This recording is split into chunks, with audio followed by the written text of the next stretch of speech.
Olá, eu sou o pastor Nilson Lima e eu gostaria muito que você se inscrevesse aqui no nosso canal, curtisse, compartilhasse.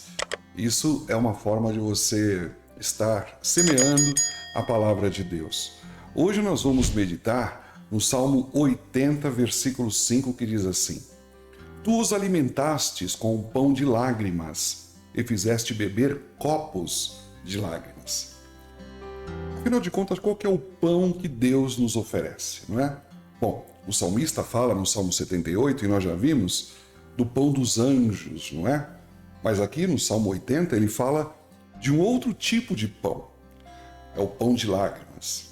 O primeiro lá parece que é um pão maravilhoso, não é? É o pão dos céus, é o maná que sustentou Israel enquanto eles estavam lá atravessando o deserto. É por isso que é chamado de pão dos anjos, o maná. O segundo parece que é um pão amargoso.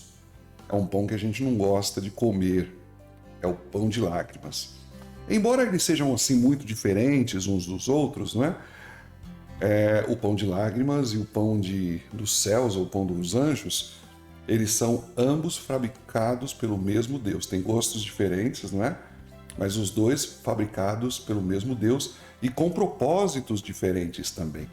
Também em circunstâncias diferentes. O segundo pão, o pão de lágrimas, ele pode assim não ser muito agradável ao paladar, mas é extremamente necessário em certas ocasiões pelas quais nós passamos, não é? O pão de lágrimas também é chamado de pão da adversidade, pão de dores, pão da angústia.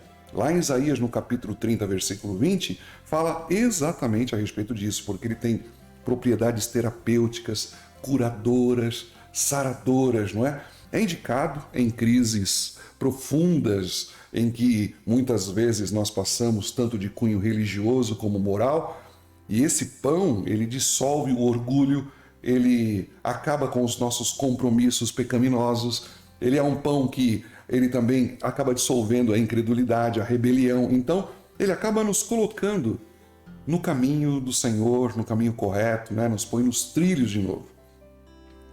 Então esse pão de lágrimas, ele nada mais é do que aquele pequeno ou longo período de confusão que nós passamos, não é? Confusão mental, dúvidas, incertezas, é esse desassossego do coração, é essa tristeza íntima que nós não queremos transparecer para ninguém, é esse medo que nós temos do futuro ou mesmo do presente, não é? É esse desalojamento, essa enfermidade que muitas vezes chega sem avisar, esses reveses da vida que acontece tanto na família, isso tudo acaba se tornando o pão de lágrimas, não é?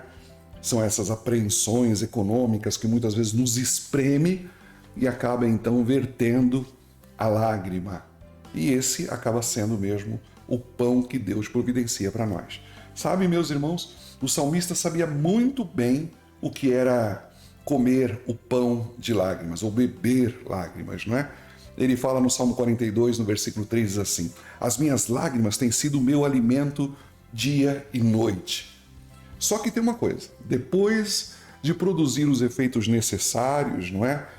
Então essa medicação do pão de lágrimas, ela é suspensa e aí então volta-se a se derramar sobre nós o pão dos anjos, o pão da provisão de Deus, o pão da presença e da sustentação do Senhor. Amém? Fica com essa palavra.